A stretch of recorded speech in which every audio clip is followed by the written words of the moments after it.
The original itinerary was for a stop in Sri Lanka, but a terrorist attack on Easter caused TCS to scramble for a new destination. It's a long flight from Amsterdam to Mumbai with a refueling stop in Izmir, Turkey. We arrive early in the morning. It's the 7th largest country by area and the 2nd largest by population. It's the world's largest democracy with one of the fastest growing economies. India is incredibly ethnically diverse with more than 20 major languages spoken. While Hinduism is the major religion, Islam, Christianity, Sikhism, Buddhism, Jainism, Baha'i, and Zoroastrianism are practiced. My approach to India is to look with Indian eyes. With Western eyes, we see a cow wandering in traffic. The Indian driver sees how blessed he is to encounter a earthly manifestation of Nanda, the vehicle of Lord Shiva, and that the good karma will make this a great day. We arrive in the early morning and opt to nap until the gala dinner at the Taj Mahal Hotel. India is always an assault on the senses, and entertainment tonight is no exception. It's Bollywood. Bollywood dancing is all about the new India, young and energetic, but a mashup of hip-hop with classical Indian dance movement.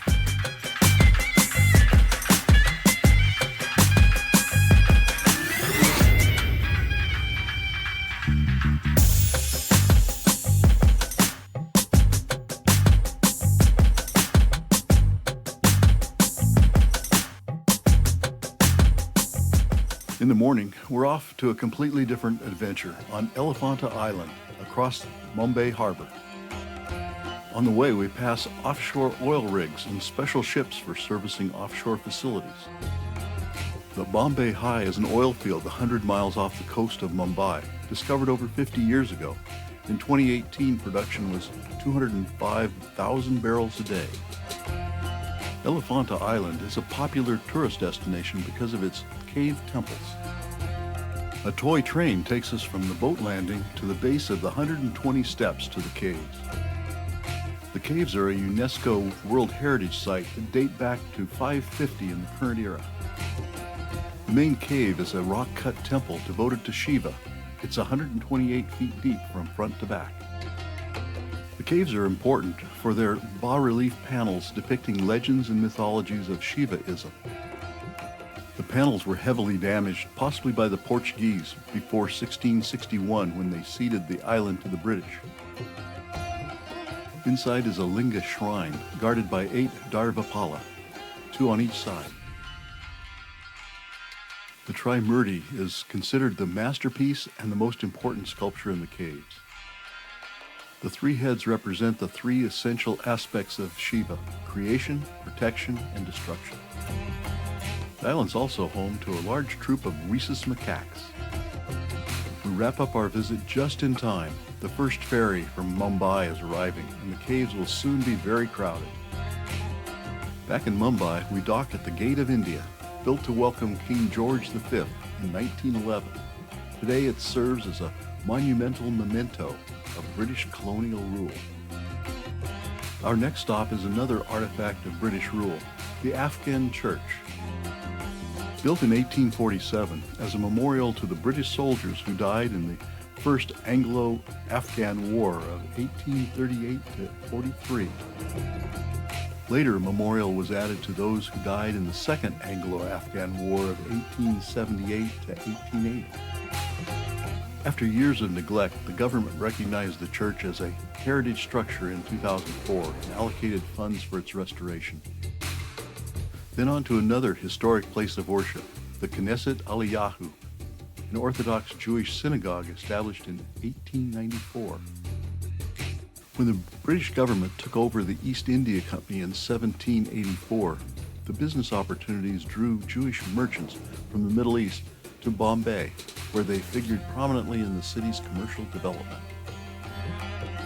Then through Mumbai's monumental traffic to the spice market for another assault on our senses. The smell of roasting spices fills the air, and the sound of the machines pulverizing the spices drowns out all conversation. Chilies dominate the shops.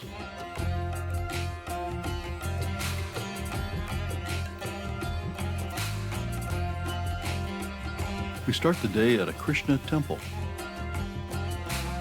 The International Society for Krishna Consciousness is recognizable to us of a certain age as the Hare Krishnas. One of the tenets of the sect is that worship should be fun, so we're all invited to join in.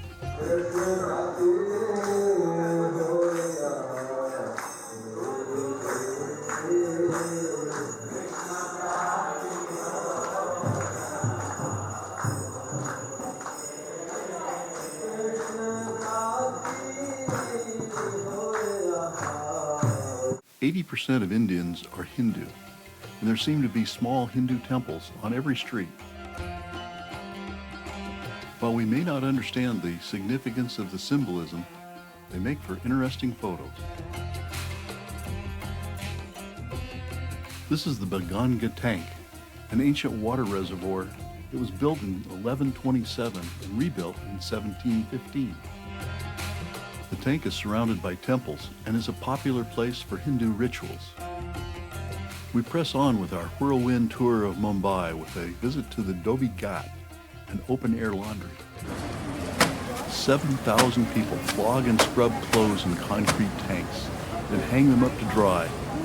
Over 100,000 pieces are washed each day. Next stop is Mani Bhavan, a house that was the center of Gandhi's political activities in Mumbai from 1917 to 1934, is now a museum and a shrine. Now to the Central Railway Station to meet a Dabbawala. These men deliver home-cooked meals to office workers. Sounds easy, but imagine the logistics of moving 175 to 200,000 box lunches each day.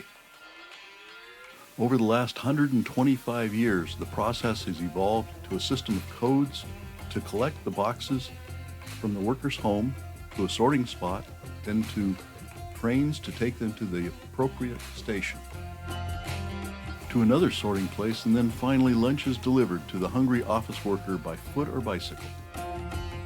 And in the afternoon, the process is reversed to return the empty lunch boxes to the worker's home. The British, like most colonizers, were harsh overlords, but they did leave India with a robust railroad system. Today, it's the fourth largest network in the world. And in British fashion, they built monumental railway stations like the Victoria Terminus, built in 1887 to celebrate Queen Victoria's Golden Jubilee. Today, it's one of the busiest railway stations in India. After lunch, we have one more stop at the CSMVS Museum. The full name I will not even attempt to pronounce. But this is the museum's namesake, the founder of the Maratha Empire, circa 1674. The museum houses 50,000 artifacts divided into art, archaeology, and natural history. We spent most of our time looking at the exceptional collection of Indian miniatures from the 11th to the 19th century. Considering the short notice, Mumbai has been an interesting destination. We've seen the new India, memories of colonial India, and the timeless India.